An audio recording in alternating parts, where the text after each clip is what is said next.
ibihe byiza kuri wowe udahwema kudukurikirana umunsi ku wundi ni by'agaciro, komeza uzajya udukurikirana natwe ntabwo tuzahwema kukwereka imari zigiye zitandukanye kandi nziza ku buryo uramutse ufite amafaranga wagura ahantu heza kandi ku mafaranga make cyane.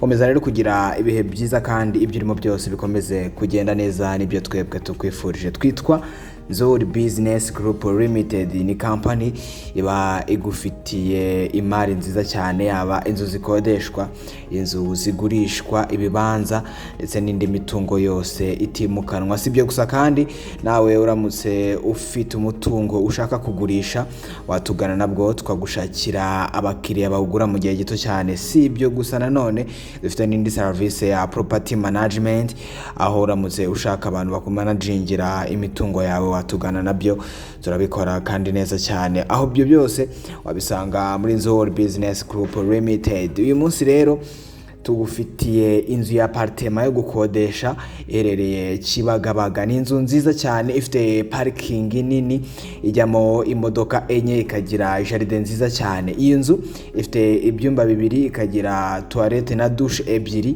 ifite salon ndetse na salle à manger, ndetse ikagira na cuisine nziza cyane. Hari security ihagije kuko hari ikigo gishinzwe security kiharinda. Ikindi kandi irimo ibikoresho byose, birimo imashini imesa, laundry machine, imashini ikora coffee, imashini ikora amaji cyangwa se amajuice yitwa water dispenser, n'ibindi bikoresho byose nyenerwa kandi bijyanye n'igihe.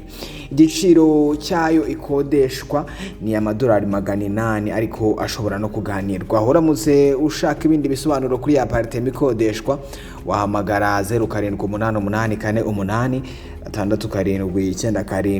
cyangwa 0782300123. Ushobora kandi no kudusanga dukorera ku Muhima hafi y'inyubako yahoze ikoreramo Yamaha, neza ugeze muri Feruje zo ku Muhima uhita ubona inzu y'amatafari ahiye yanditseho Shema House. Aho ngaho niho dukorera. Uramutse ushaka kudusanga kuri biro niho wadusanga. Ushobora kandi kudukurikirana ku mbuga nkoranyambaga zacu zose, haba kuri Twitter, Instagram, Facebook ndetse na YouTube, wanditse Nzuri Market uhita tubona. Ikindi kandi dufite na website ushobora kudusuraho, wanditse @nzuri.rw, nabwo ukabona imitungo igiye itandukanye kuri izo mbuga nkoranyambaga zacu zose zigiye zitandukanye, ukabona imitungo igiye itandukanye myinshi twashyizeho. Nibagirwe gukora subscribe kuri iyi channel. Ikindi kandi nibagirwe gusharinga inzu ku nshuti n'abavandimwe, kuko ni apartment nziza cyane y'abasirimu. Niba ushaka gutura ahantu h'abasirimu kandi heza cyane, ya apartment ni gucike, iherereye Kibagabaga. Kasi cyane muri Nzuri Business Group Limited, turakwakira neza cyane.